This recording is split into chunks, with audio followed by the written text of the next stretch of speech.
How's it going, lads? Marshall here, and welcome to another video on the channel. Hope you're having a great day today, and as you can see, it's a FIFA 20 video. Now, FIFA 19, it's been a great year, and I want to thank you guys for the support during the whole year of FIFA 19, but I think now it's kind of run its course. I don't think the players coming out match the abilities of the cards they recently had, like Kevin De Bruyne. He's got a higher rated card on this game. He's coming out with like a 93, 94 rated inform today, but yeah, it's just better cards than the versions that are out right now. So as you can see today, we're looking at the Premier League Want to Watch cards. If you want to see kind of a mini-series on this, you want to look at Serie A, Ligue 1, La Liga, the Bundesliga, etc., etc., let me know in the comment section below. But we're going to look at, what can I say about this? Kind of a select few clubs within the Premier League that's got notable transfers this summer, and we're going to see if they could potentially impact your team on FIFA 20. So lads, let's have a look at the first club, and I think we're going to go alphabetically. So the first club we're going to look at then is Arsenal. Of course, they've made more signings like Pepe, Ceballos, and Tierney. They've made quite a few signings actually, but I'm only going to feature like select few that will actually make an impact within teams. So the first one is Nicolas Pepe. You can see the question mark next to pace, shooting, passing, dribbling, defending, and physical, because it's pointless predicting those stats. But I reckon he's going to get like an 86 rated card. This year he had so many special cards, it was ridiculous, culminating in a team of the season, which was utterly outrageous. Actually got that card in red, but I think it'll be heavily bumped up next year to an 86. It's either going to be an 85 or an 86, but I predict an 86. Lads, Pepe and teams is going to be one of the better right wingers within the Premier League. You look at the quality of the right wingers. You got Bernardo Silva, you got Mahrez, you've got it depends which side Raheem Sterling. I think Sterling's going to be on the left this year. And you've got Salah as well. So you've got quite a good select few that is right wingers. But honestly, I reckon Nicolas Pepe is going to be one of the better ones. Now, will he start for Arsenal? Obviously, I reckon he'll get starts for Arsenal. The more the season gets into its kind of flow and whatnot, and the more we get deeper into the season, he's going to start more and more and more. So Nicolas Pepe is one. Ceballos, who actually got an inform today on FIFA 19, his last performance was literally incredible, and this guy's got a big future. Now, it just remains to be seen whether EA, they're going to include loans again. They've done this in the past with James Rodriguez, but with I always get his name wrong. It's called him Ceballos, but will Ceballos get a want-to-watch item? That is remain to be seen. So guys, let me know in the comment section below if you think you will get one. And the next one is going to be interesting. Is Kieran Tierney, as the Scottish man, I reckon could get one, fully could get one, but the interesting thing is going to be seen on his pace. I reckon his pace could be phenomenal in this game. Now, he hasn't started for Arsenal yet, to my knowledge. They've got a good number of left-backs, Arsenal. They've got Kolasinac, Monreal, and Kieran Tierney as well. So will this be his season where he does enroll into the Arsenal team and get that starting berth? Remains to be seen, but it could be a really good ones to watch. Now, the ones to watch out of those ones, I'd probably pick to try and pack or get off the market would obviously be Nicolas Pepe, but Ceballos would come in second, and Kieran Tierney would be number 3, because obviously I don't know if he's going to start or anything like that with Nacho Monreal. I think Monreal got the captain's armband in the last match as well, but correct me if I'm wrong, lads. Let's move on to team number 2. It's the Premier League new boys, Aston Villa. Now, Aston Villa's been very what can I say, involved in the transfer market. Some of them signed so many players, it's actually ridiculous. But there's 2 of them that I see key to their team during the course of the year.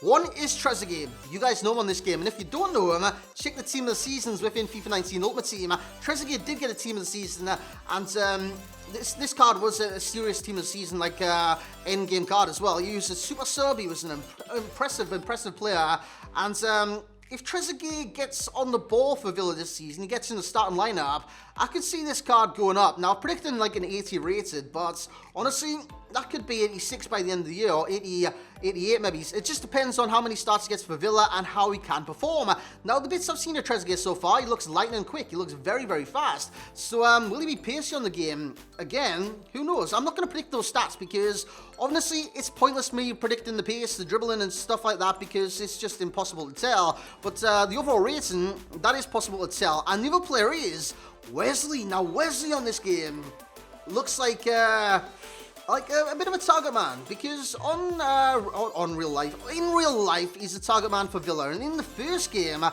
think it was against Spurs, he caused problems, man, because those aerial balls. He's very dominant in the air. Reminds me of a Rondon, and he's a very stocky striker. So in terms of that, kind of like a Jolinton as well, but I reckon the Brazilian for Aston Villa could be a threat. And out of those two, which one would I go for? It would be Trezeguet, of course, but they would come in second, and they've got an abundance of signings, so if they do choose one from the Premier League and it is Aston Villa, it's got to be Trezeguet. Oh god, this guy's lonely by himself. I mean, you look at Chelsea, right? And they've got a transfer ban, but they have brought two players in. Now, one of them's on a permanent transfer, that's Kovacic, but they haven't included Kovacic on this, and actually they're both on permanent transfers. Kovacic was playing for Chelsea last season, so will they release a once to watch when he was already playing for the club in the prior season? I'm not too certain of that. I'm really not too certain of that. So I haven't included Kovacic, but I have included Christian Pulisic. Pulisic, he's got the ability, man. He's got the ability to be good for Chelsea, really good for Chelsea. Now, the thing that is remaining to be seen is, will he be right wing or left wing? Now, in terms of playing for Chelsea so far, he's been left wing. But as you guys know, FIFA, EA, they sometimes stick to their guns and stick him on one side of the pitch. So I reckon they're going to stick with Pulisic at the right wing for now. Maybe if he gets a few informs, maybe an upgrade in January, he could possibly go to the left wing. But I see him being as a right wing for now. Now, will I recommend you get this card from the start? Pulisic is going to start a lot of games this year. Now, Callum Hudson-Odoi is going to come back, but I reckon Pulisic is a starter for Chelsea. He's got to be a starter for Chelsea. I'm sure he started the last game as well. Christian Pulisic, he's the American dream, I think they call him. But he's got a big future in football, if I can say that correctly. And so I reckon Chelsea do have a good ones to watch on their hands, should he be selected for the ones to watch. We're moving on to Everton now, and you guys know Everton's been bloody busy during this transfer window. They've brought in a hot prospect, so too, because the Iwobi can still be seen as a hot prospect. You look at him at Arsenal, he was okay, but he never really had that, I don't know, end product to his game. Will he have that at Everton? Again, it'll be very interesting to see. Now, I reckon these could be a couple of 76s. I think Moise Kean on the last one was silver. I reckon Iwobi on the last one was silver as well. So I reckon you could see them both as golds. So I reckon 76 and 76 would be fair for the pair. Moise Kean, I always say that wrong. Moise Kean. I always mix it up and go Moise Kean. But Moise Kean, he's a prospect. He's a great prospect. You see him in the Serie A, lads, for Piemonte Calcio. But, yeah, he was just incredible for them. When he was playing for them, he was dynamic. He was, I don't know, he's like young, like, well, Mbappe's still young, but he looked like that kind of a player, like an Mbappe, Thierry Henry-esque, where he could take players on, he can use his great pace and get past numerous players and get the chance, and he'd like Michael Owen-esque finish it, or Thierry Henry, where he'd bend it around the keeper on a one-on-one. So I reckon Moise Kean is definitely one to watch out for, and definitely should be a one to watch. Iwobi, on the other hand, I'm not too certain of Iwobi. I'm really not too certain of him. So out of these pair, who's going to get into one to watch? It's got to be Moise Kean. But I wouldn't rule out Iwobi. He was a very expensive transfer. And lads, let's move on to the next one. Now, this is where I contradict myself, because as you guys would have heard in, well, for Chelsea anyways, Kovacic I didn't include because he'd already been at Chelsea last year. This guy was also at Chelsea last year, and I'm pretty damn sure he was also one to watch. Youri Tielemans. Tielemans, I reckon, is one of the major transfers though. Kovacic for Chelsea is an expensive transfer, but I don't reckon it's a major impact to their team. They've got Kante, they've got Jorginho, etc, etc. But with Leicester City, Tielemans adds something to the team. He brings that creativity in midfield. He brings that chance of a long shot for every now and then. He just brings a great player to Leicester City's team. And Tielemans securing his signature was major for Leicester City during the transfer window. And yeah, I reckon he could be a ones to watch this year yet again. If I'm correct in remembering FIFA 19, if he was a once to watch, which I'm sure I packed him like loads of times, but I'm pretty damn sure he was a once to watch. The other one kind of hurts me because I'm a Newcastle United fan. I didn't want to lose Jose Perez. Perez, I thought, was a good player for the club. He brought a lot to the team, and Jose Perez, I reckon he's getting up from, was he a silver last year? I'm not too certain, lads. But I reckon he could be up to a 78. He's a good player. He's a consistent player in the Premier League and the Championship, if you want to count in the relegations. But he was always consistent for Newcastle United. He was always this good player that was linking up the play between the attacker, well, the main striker anyways, because he plays in the two-striker formation mainly. And with Leicester City, it'll be Jamie Vardy, but he's still linked between the midfield and the attack, and he just plays that role so well. So I reckon he'll be a striker in the next one. Tielemans, the centre mids. And out of those two, which one do I see getting the ones to watch? I'm going to say Jose Perez. I'm going to say Perez, simply because Tielemans, it goes back to the Kovacic thing. I don't think Kovacic will be a ones to watch because he was playing for Chelsea last year, and I don't think Tielemans will be a ones to watch simply because he was the ones to watch last year for Leicester City. In my opinion, he was anyways, or in my kind of back memory or anything like that, because I could just be making this up in my head.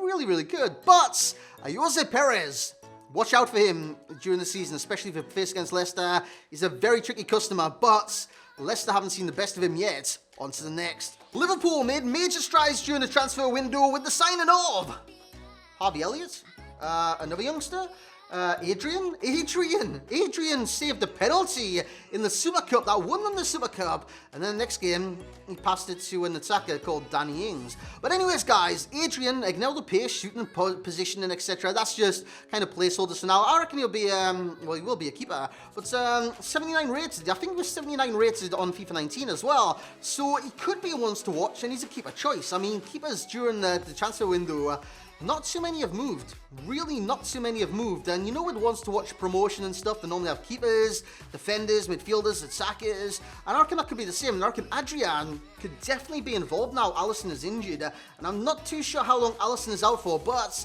if it's a rumoured 4 weeks, I reckon he might not get a one to watch. But if it's was the other rumour, which everyone was going around saying, it's not 4 weeks, it could be longer, it could be more like 4 months, he could be out the entire season, this, that, the other. I reckon it's going to be 4 weeks, but if he is out the entire season, Adrian could get a once to watch. So lads, let's have a look at the Manchester clubs. The first of the Manchester clubs will be Manchester City. They've bolstered their squad this year, and I'm saying bolstered because they've already got a good squad. They've got a fantastic squad, but they've made it stronger. I don't know how they do this year on year, but they just seem to make it stronger year upon year upon year. Pep Guardiola, of course, he's got unlimited transfer funds to his ability and his availability and stuff like that. He can use all those transfer funds to recruit some of the world's best players. And this year, he's brought in a belter. His name is Rodri. Now, he's played for Manchester City at the start of the season, and lads, this guy is a real deal. He's absolutely incredible. Absolutely incredible. I've watched him play, I think, every Manchester City game so far this season because they've been on TV each time. But Rodri is just... he's a prospect. He's definitely a prospect, and he's already good enough. And I reckon he'll be an 85 come FIFA 20.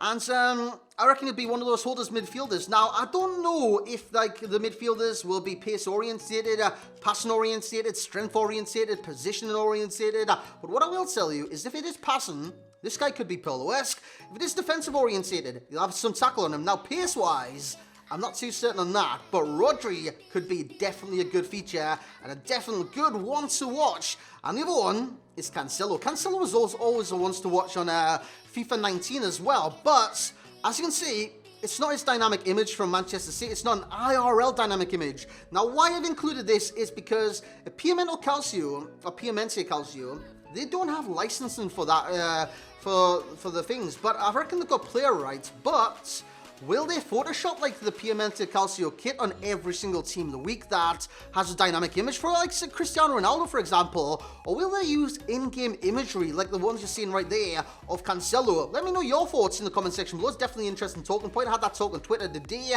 but it's definitely one to kind of look at and think about for yourselves as well, because that would be a very interesting development should EA decide to do that. But out of these two, Cancelo and Rodri, which one do I reckon would make the ones to watch? Dos. Duo. Dos, tres.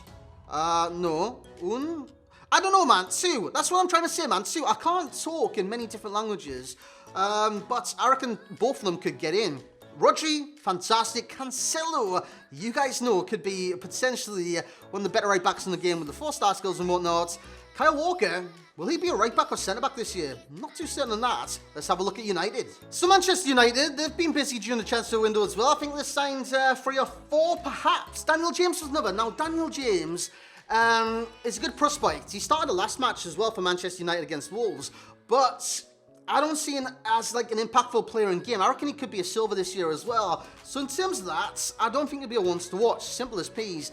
But he's a good prospect for the future. He reminds me a lot like a Theo Walcott type of player, where he's going to burst past the play and try and cross it in every single time.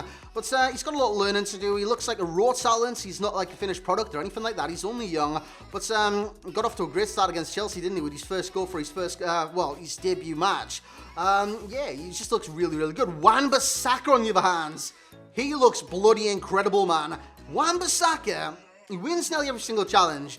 He slides in, even if he slides and misses the ball. I think he did this in the last match against Wolves. He slid, he missed the ball, the player got past him, but then he got his toe to it, kicked it off the Wolves player, went out for a goal kick. This guy is one of the best tackling right backs I've seen in the Premier League for some time. Now, is he the best right back in the Premier League? That's up for debate. You've got Trent Alexander-Arnold, amongst others, to debate with. But Wan-Bissaka, he's already confirmed as a one to watch. He's going to be a once to watch in FIFA 20. So Wan-Bissaka is definitely one to watch. And will Maguire, will his teammate be a one to watch as well? Harry Maguire became, I want to say, the world's most expensive centre-back in the summer, which is bizarre to say. But honestly, I don't reckon he'll be improved that much. I reckon he'll go to an 84, but I don't think he's going to go like a Van Dijk rating, like next to 90. I don't reckon he's going to go that far. I reckon he'll be an 84 because the pace brings it down, man. He was like 44 pace on FIFA 19. It's not going to go up that drastically just because of a move to Manchester United. You know what I'm kind of saying there? But Maguire could be an interesting one to watch should he play well for Manchester United this season. But, lads, on to the next. And it is my club, Newcastle United, so the ratings are completely biased. The choices are completely biased as well, apart from one, because he's already confirmed Joelinton is a one-to-watch in FIFA 20. He is, and that has been confirmed by EA. So Joelinton is a one-to-watch, and I don't know, man. He's had an indifferent start in Newcastle United. He looks good. He does look good, but he doesn't look that amazing. But again, he's only young. He's 23. I reckon he could be good for Newcastle. Don't get us wrong. He could definitely be good. The Brazilian, he's a bit like a Rondon, but like a more younger, raw version of Rondon. So we went for youth in this case. And I reckon Joelinton could come good throughout the course of the season. But we need to see more commitment from him in tackles and whatnot. But he is a rugged striker. He's a target man, but he's also not too bad, not too shabby with his feet from time to time. His longer play is very good, but if I had the option of the confirmed Joelinton or the unconfirmed Saint-Maximin, if Saint-Maximin did get a one to watch, which one would I go for? Saint-Maximin every single time. I'm backing this guy for 5-star skills. This guy is such a skill in real life. I think he completed the most dribbles in Europe last season, so he will get an upgrade this year. 81 could be a bit of a stretch. It could be a bit of a stretch for myself because I'm a Newcastle United fan. I'll just put both of them as 81 because, honestly, the ratings could be 99 on the cards. Honestly, there should be 99. But 81 is just a prediction for now. It's not really the most accurate of predictions. It's just a number, lads. It's just a number. So I wouldn't go off the ratings like too much in this video. But Joelinton confirmed. Saint-Maximin, please get confirmed. And the final squad for the day then, lads, is Spurs. Tottenham Hotspur, of course, they have spent heavy during the transfer window on Ndombele, on Lo Celso, amongst others. Sessegnon, for example. Who did the loan back to Leeds? Jack Clark. The Nelly signed Dybala. That would have been incredible. Manchester United were also in for Dybala, but I just wish he came to the Premier League, man. I would have loved to see a once to watch Dybala, but an Ndombele, that could be a great shout because he scored on his debut for Spurs, and he looks very impressive in the midfield. He looks like a very accomplished midfielder, let's just say that, and he's actually quite young as well. So Ndombele, he's got the chance to get this once to watch, and I hope he does get confirmed as well. 83 rated, you know how good he is on 19, he's got 4-star skills as well. I reckon he could be a sensational once to watch on FIFA 20. Lo Celso, he hasn't started for Tottenham yet. I don't think he's made an appearance for Spurs as of yet anyways, to my knowledge, but I mean, he could be a good choice. It could be a good choice. If I was to choose out of Ndombele and Lo Celso for the ones to watch, it would be Ndombele. But if I could choose, it would be both. Lo Celso's a good player. You've seen him for Argentina. You've seen him for Betis. You've seen him for PSG. He is a good player. He can play. He's good at the ball with his feet. And he can maneuver the ball around the pitch very, very well. Hence why I would have loved to see Dybala at the club. Imagine Dybala, Harry Kane, and Lo Celso in midfield linking up those two. Oh my God, it would have been magic. But I'm not a Spurs fan, by the way. I'm a Newcastle United fan. Let me reiterate that. But lads, Yeah, let's finish the video, lads. So I hope you have enjoyed this video. It's a bit different. So if you do want to see something like this again, maybe with the Serie A, the Bundesliga, the Calcio A, which is called the Serie A. Oh, Jesus Christ, I went back in circles. Liga and La Liga. If you want to see any of those leagues, or maybe like an MLS or something, I don't know who the MLS have signed, but if you want to see any more of these wants to watch videos, or any FIFA 20 videos in general, get suggesting in the comment section below which league you want to see next for the ones to watch. Get suggesting which teams you want to see next included in the video, which transfers you do want to see featured, and which FIFA 20 videos you want to see in general. So lads, that's going to be it for this video. I hope you have enjoyed. If you have, bring the FIFA 20 hype. Smash a like on the video, lads. Much appreciated if you do. Subscribe if you're brand new to the channel as well. FIFA 20 content's coming very soon.